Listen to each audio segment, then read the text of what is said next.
चलिए साथियों, सभी का स्वागत मैं एक बार फिर जो है आज के सेशन में करता हूं। और निश्चित रूप से सभी लोग मस्त होंगे। और अभी हमने एक जो है सॉन्ग सुना, और निश्चित रूप से उस सॉन्ग से एक एनर्जी आती है। लेकिन एनर्जी उसी के अंदर आएगी जो लगा हुआ है, जो काम करने की बार बार जो है कोशिश कर रहा है, फेल हो रहा है, उसको एनर्जी दी जा सकती है साथियों। लेकिन जो उस माहौल से ही बाहर हो चुका है, उसके लिए कोई एनर्जी काम नहीं करती है। तो सबसे पहले हमको ये देखना है कि क्या हम ऐसे मिशन में लगे हैं, हमारा मनोबल इतना अभी भी बढ़ा हुआ है, महीने का लास्ट समय चल रहा है जिसमें हमको अपनी क्लोजिंग करनी है। तो क्या हम उस राह में जो हमने टारगेट बनाया था अभी डटे हैं कि नहीं डटे हैं। तो सबसे पहले ये चेक करना है साथियों। और इसके बाद जो है सबसे पहले परमपिता परमेश्वर को धन्यवाद देते हैं कि कोई ना कोई शक्ति है, प्रत्यक्ष अप्रत्यक्ष रूप से हमारे साथ चलती है, विभिन्न नामों से, विभिन्न आकार से और विभिन्न तरीकों से हम उसको मानते हैं। तो ये इच्छा पर आपकी डिपेंड करता है, लेकिन कोई ना कोई शक्ति तो जरूर है। इसके बाद जो है अपने तमाम गुरुओं को धन्यवाद देते हैं जिन्होंने बचपन से लेकर आज तक हमको बहुत सारी चीजें सिखाने का और बताने का प्रयास किया है। इसके बाद सर्वोपरि माता पिता को धन्यवाद देते हैं साथियों, कि जिनकी वजह से आज हम इस दुनिया में हैं, तो उनको उनके लिए भी विशेष धन्यवाद देते हैं। और इसके बाद साथियों, जितने भी लोग आपकी जिंदगी में आते हैं, तो निस्वार्थ भाव से सबको धन्यवाद देते चल दिए।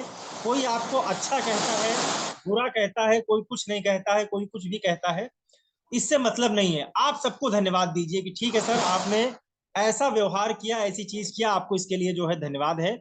और ये तय है साथियों, जिस व्यक्ति के जीवन में धन्यवाद या फिर जो है दया, करुणा, ये जितने ज्यादा आपके जीवन में बढ़ते जाएंगे, दूसरों को क्षमा करने की जो है शक्ति, ये सारी बहुत बड़ी उपलब्धियां होती हैं।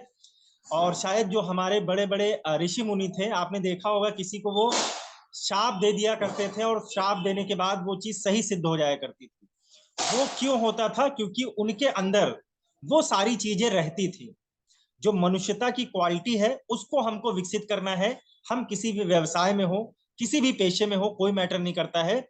जितना ज्यादा ये मनुष्यता वाला गुण आप अपने अंदर लाते जाएंगे, उतना ज्यादा आप किसी भी फील्ड में हो, आप सफलता की तरफ बढ़ जाएंगे।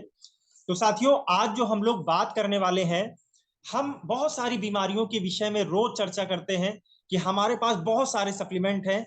अगर जो है व्यक्ति को दिया जा रहा है तो निश्चित रूप से उसको आराम होना शुरू हो जाता है और 3 से 6 महीने में बीमारी को खत्म किया जा सकता है। लेकिन है ये आहार पूरक, लंबे समय तक चलते हैं। लेकिन साथियों, इसमें भी कुछ सावधानी बरतने की जरूरत है। जैसे बहुत सारे लोग मिलते हैं और कहते हैं कि मुझको ये चीज सर फायदा नहीं हुआ, ये नुकसान हो गया, इसको खाने से ये दिक्कत महसूस होने लगी। यानी कहने का मतलब है कि आज हम लोग बात करने वाले हैं कुछ ऐसे सप्लीमेंट के विषय में कि क्या सावधानियां उनको देते समय हमको बरतनी है। और व्यक्ति को बताना है कि सर अगर आप इसका प्रयोग कर रहे हैं तो ये सावधानी आपको बरतनी है। और किस बीमारी में कौन सा सप्लीमेंट हमको नहीं देना है, या फिर किस लक्षण वाले व्यक्ति को क्या चीज नहीं देनी है। तो इसको भी हम लोग आज जो है शॉर्ट में समझेंगे। और ये बहुत ही महत्वपूर्ण पार्ट है साथियों, क्योंकि आज जो ट्रेनर वगैरह होते हैं, आप उनको देखते होंगे, तो गठिए का प्रोडक्ट वही है, देते सब वही है, लेकिन कुछ चीजें जानकर अगर दी जाए तो उसमें बड़ा फायदा करता है। जैसे आज है क्या कि किसी भी व्यक्ति का यूरिक एसिड बढ़ा हुआ है और उसको जो है दिक्कत महसूस हो रही है, और स्पाइरलिना वगैरह हम दे दें जिसमें प्रोटीन बंद कराई जाती है, और स्पाइरलिना में जो है हाई एनर्जी ऑफ सोर्स है प्रोटीन का, तो उसको दिक्कत महसूस होनी होनी है। फिर वो कहेगा कि सर मैंने जो है इतना पैसा भी खर्चा किया, आप कह रहे थे 100% आयुर्वेदिक है, ये नुकसान नहीं करेगा, अगर फायदा नहीं करेगा तो लेकिन ये नुकसान क्यों कर रहा है। फिर वहां हम फंस जाते हैं, क्योंकि अब ये कंपनी की तरफ से कोई दिक्कत नहीं है साथियों, प्रोडक्ट में कोई समस्या नहीं थी। ये समस्या है कि हमारे पास सही जानकारी नहीं थी। तो मैं हमेशा समझाता हूं कि जब आप सही जानकारी लेकर फील्ड में उतरेंगे, चाहे वो जिस चीज की हो, चाहे कंपनी के प्रोडक्ट की जानकारी हो, चाहे प्रोफाइल की जानकारी हो, चाहे प्लान की जानकारी हो, तब आप हमेशा सफलता की तरफ बढ़ेंगे। तो कुछ प्रोडक्ट से जो है हम लोग जो है मैं इसको समझाता हूं और आपको निश्चित रूप से समझ में ये सारी चीजें आएंगी। तो सबसे पहला प्रोडक्ट जो साथियों है वो है LRG9। LRG9 हम लोग जो है हार्ट की कैटेगरी में आता है। बहुत सारे ऐसे पेशेंट को दे देते हैं जिनको हार्ट संबंधी दिक्कत होती है, नस संबंधी दिक्कत होती है, ब्लड सर्कुलेशन संबंधी दिक्कत होती है। तो हार्ट से रिलेटेड पार्ट के लिए एल-आर्जिनाइन हम लोग व्यक्तियों को रिकमेंड करते हैं। लेकिन कुछ चीजों का इसमें हमको ध्यान रखना है कि अगर किसी को दमे की दिक्कत है, अगर किसी की सांस फूल रही है और वो बता रहा है कि सर जो है जैसे वो नहीं भी बता रहा है, कई बार होता है कि पेशेंट हमसे कोई चर्चा नहीं करता है, वो सिर्फ उसको दिक्कत क्या महसूस हो रही वो बता रहा है कि सर मेरे सीने में दर्द बना रहता है, या फिर डॉक्टर को मैंने ये बढ़ाया था, कोलेस्ट्रॉल बढ़ा हुआ है, या फिर हार्ट में ये दिक्कत बता रहे थे। तो हम लोग हार्ट वाली कैटेगरी का उठाकर सप्लीमेंट उसको दे देते हैं बिना कुछ जाने हुए। तो साथियों, हमको सबसे पहले उससे प्रोबिंग करनी है। अब जैसे किसी को भी हम एल-आर्जिनाइन दे रहे हैं तो उससे ये प्रोबिंग की जा सकती है कि सर क्या कभी ऐसा तो महसूस नहीं हुआ इन दिनों कि आपकी सांस अधिक फूल रही हो।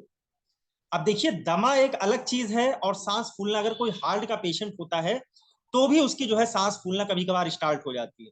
तो ये अंतर करना आपको आना चाहिए कि दमे वाली दिक्कत है या फिर जो है हार्ट की वजह से उसकी सांस फूल रही है। तो साथियों, अगर किसी को दमे से संबंधित दिक्कत है, व्यक्ति बता रहा है कि मुझको सांस लेने में दिक्कत महसूस लंबे समय से हो रही है, तो उसको वहां पर एल-आर्जिनाइन हमको नहीं देना है। और इसके बाद साथियों, जैसे किसी को अस्थमा हो, तो दमा हो, अस्थमा हो जिसमें व्यक्ति को सांस लेने में जो है तकलीफ महसूस हो रही है, तो ऐसी कंडीशन में हमको जो है एल-आर्जिनाइन नहीं देना है। इस चीज का हमको ध्यान रखना है, और जब हम ये चीज ध्यान रखेंगे तो उसको कोई भी दिक्कत महसूस नहीं होगी। इसके बाद साथियों, किसी अगर कोई बता रहा है कि मुझको 1-2 अटैक आ चुका है हार्ट का, तो अगर कोई ऐसी समस्या है तो हमको आंख बंद करके एल-आर्जिनाइन वहां पे नहीं लगाना है। अगर किसी को हार्ट अटैक की समस्या महसूस होती है या फिर एक अटैक आया हुआ है, तो वहां पर एल-आर्जिनाइन देने की जरूरत नहीं है, वरना दिक्कत हो सकती है।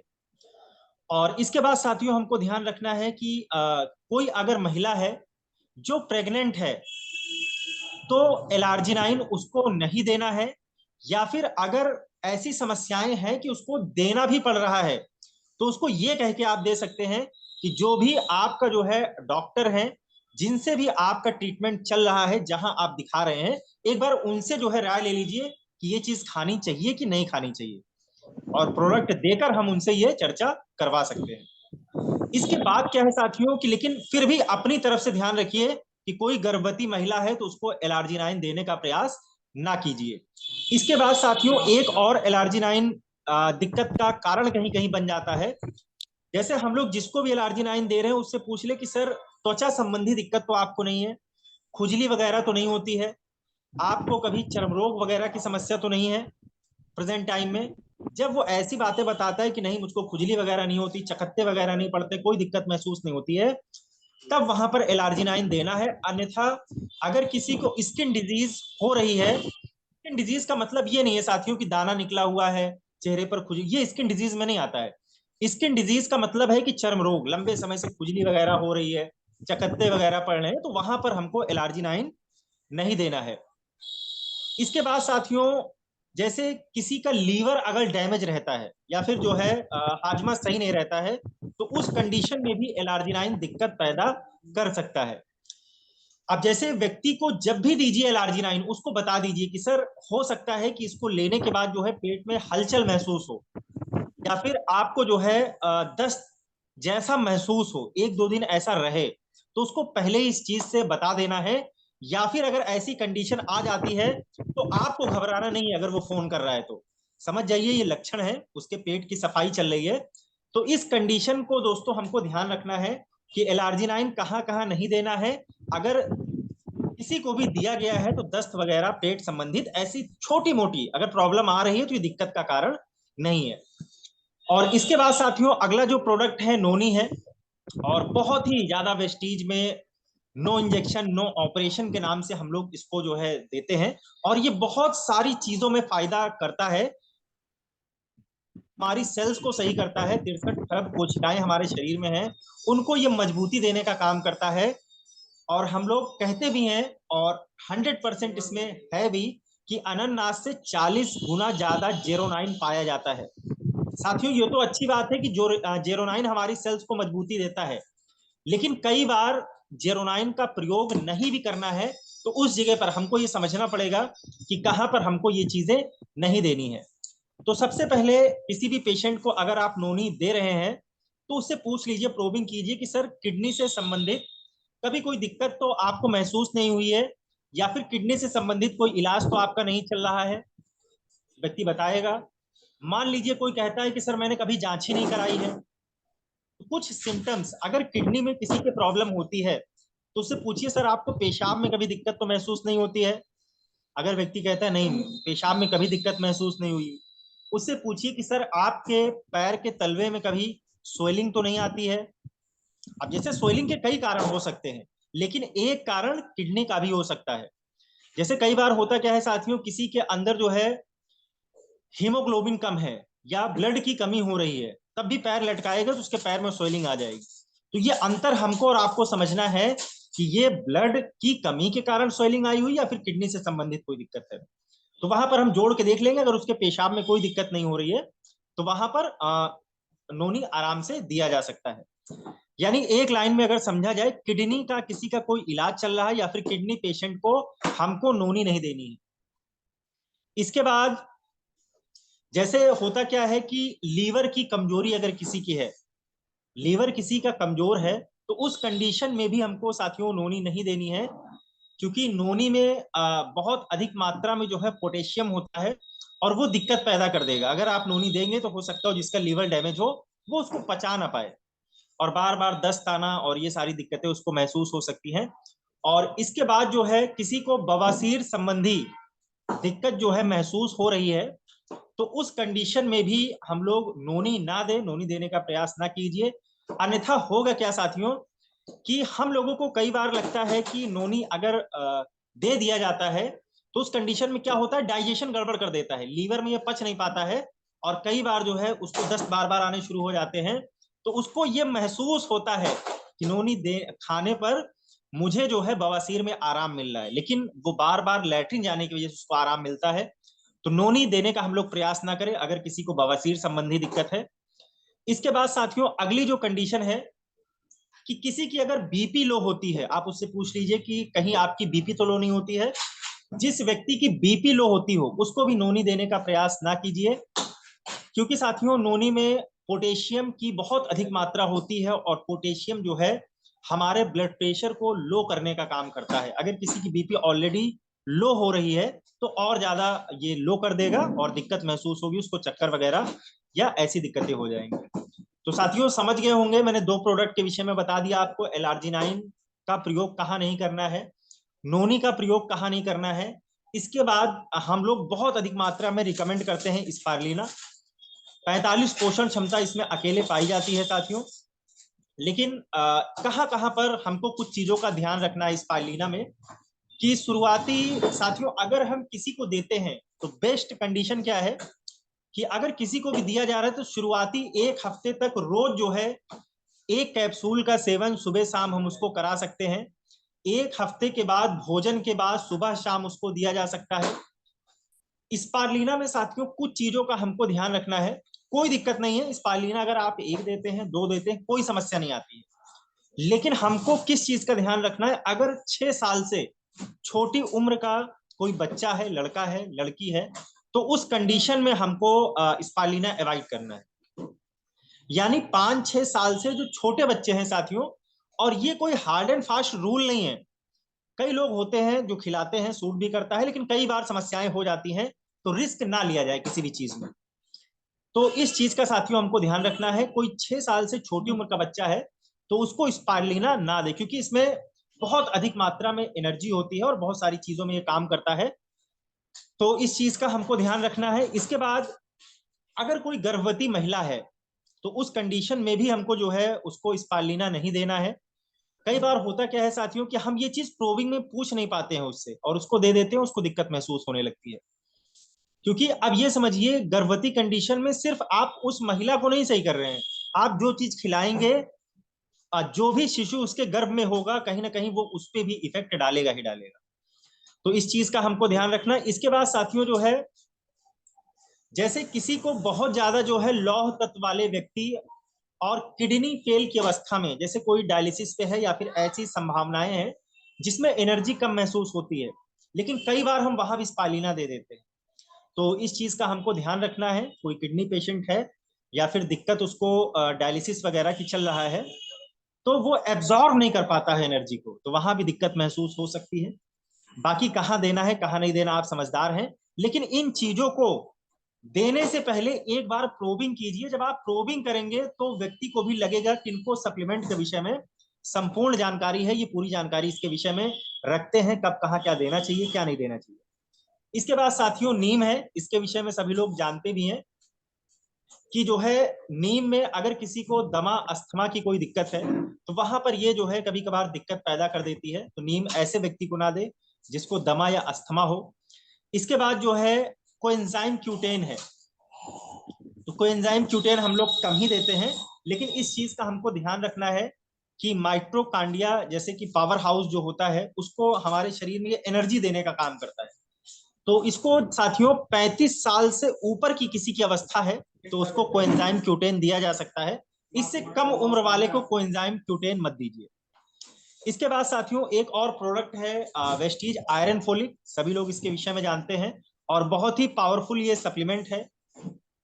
तो इस चीज का हमको ध्यान रखना है कि कैल्शियम और आयरन एक साथ किसी को मत दीजिए। अगर आपको देना है, जरूरत महसूस हो रही है, तो कम से कम उसमें जो है 3 घंटे का अंतर करवा दीजिए, तो उसको दिक्कत महसूस नहीं होगी। या उसके शरीर में कभी कभार दिक्कत महसूस होती है, या फिर आयरन और कैल्शियम जब एक साथ मिल जाते हैं तो जो है बॉडी में एब्जॉर्वेशन उसका नहीं हो पाता, दोनों ही चीजें खराब हो जाती हैं और व्यक्ति कहता है मुझको फायदा इससे नहीं हो रहा है। तो कम से कम 3-4 घंटे का, मिनिमम 3 घंटे का गैप साथियों होना ही चाहिए, और हो सके तो 4 घंटे का गैप जरूर कराइए। तो इस तरीके से हमको कैल्शियम और जो है आयरन फोलिक का दोनों का इस्तेमाल हम करा सकते हैं, लेकिन इसमें हमको ध्यान रखना है कि कम से कम 3 या 4 घंटे की गैपिंग होनी चाहिए। इसके बाद अगला जो प्रोडक्ट है ग्लूकोसामाइन, बहुत सारे लोगों को हम लोग गठिए में देते हैं।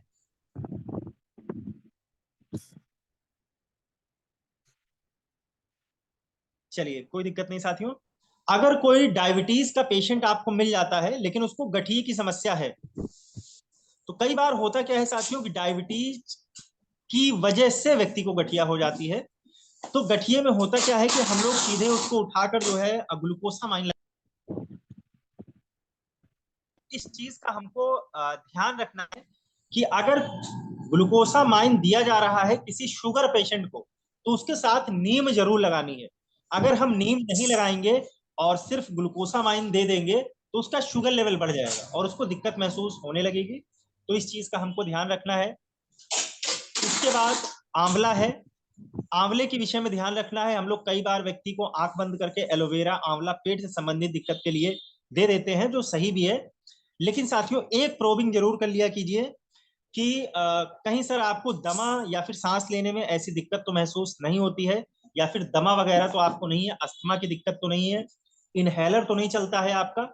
अगर वो इस प्रकार की दिक्कत बताता है तो उसको आंवला नहीं देना है, क्योंकि विटामिन सी का बहुत पावरफुल स्रोत आंवले में हमारे है, और जब वो विटामिन सी ज्यादा मात्रा में कंज्यूम करेगा तो उसको सांस लेने में और दिक्कत महसूस होगी। तो इस चीज का हमको ध्यान रखना है।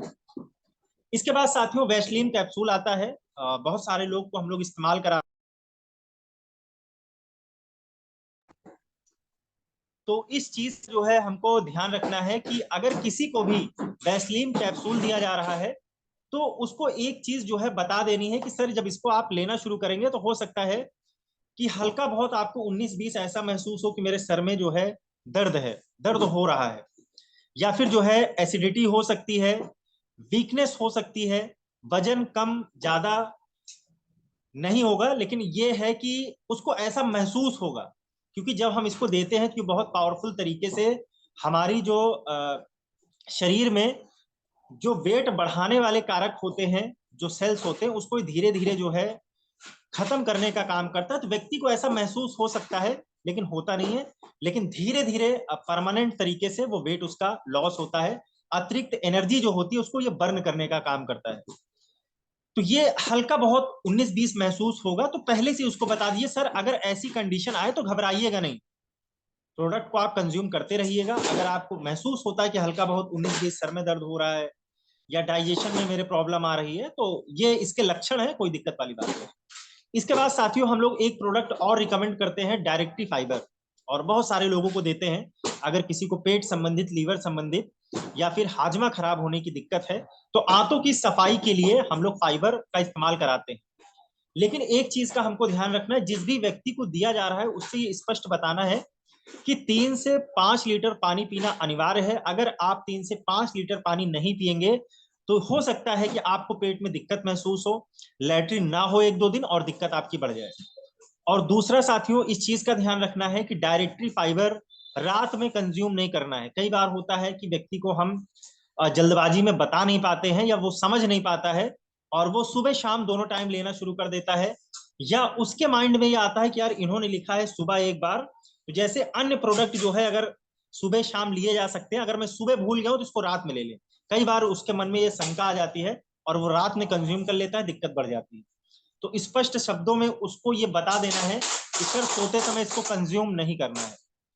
और इसके बाद साथियों कैल्शियम और स्पारलिना भी अगर प्रयास कीजिए एक साथ ना देना पड़े, क्योंकि कई बार अगर दोनों एक साथ दिया जाता है तो बहुत सारी दिक्कतें पैदा हो जाती हैं शरीर के अंदर। क्योंकि कैल्शियम और जो हमारा जो है स्पालिना है, इसमें बहुत अधिक मात्रा में आयरन की प्रचुर मात्रा होती है, तो कई बार ये दिक्कत पैदा कर देता है। तो इन दोनों में भी हमको 3 घंटे की गैपिंग रखनी है अगर किसी को दिया जा रहा है। तो ये छोटी छोटी जानकारियां थी दोस्तों, और कई बार जिसको भी आप एक भी प्रोडक्ट दीजिए वेस्टीज का, उसको बताइए कि 3 से 5 लीटर पानी पीना अनिवार्य है दिन भर में। अगर आप 3 से 5 लीटर पानी नहीं पिएंगे तो ये सप्लीमेंट बेहतर तरीके से काम नहीं करेगा, आपकी सेल्स तक नहीं पहुंच पाएगा। और वेस्टीज के सारे सप्लीमेंट कोशिकीय पोषण पद्धति पर काम करते हैं, तो पानी के माध्यम से ये कोशिका तक पहुंचेंगे। तो जितना ज्यादा आपकी बॉडी के अंदर पानी रहेगा उतना ज्यादा ये अच्छे से काम कर पाएंगे। तो चलिए साथियों, समय भी हो गया है 7:30 बजे के आसपास का, और आप सभी लोग जो है जानकार हैं, बहुत सारे लोगों को ठीक भी किए हैं। तो ये कुछ जानकारियां थी जो मैंने आपको बताने का, सिखाने का प्रयास किया है और अपने आप का रिवीजन किया है कि हाँ, लोगों के साथ ऐसी चीजें हमको करनी है। तो चलिए साथियों, इस चीज को आपने नोट डाउन भी किया होगा और मुझे पूरी उम्मीद है कि इससे आपको निश्चित रूप से भविष्य में लाभ मिलेगा, कोई दिक्कत महसूस नहीं होगी। तो इसी के साथ मैं अपनी वाणी को विराम देता हूं। जय हिंद, जय भारत, जय वेस्टीज, विश यू वेल।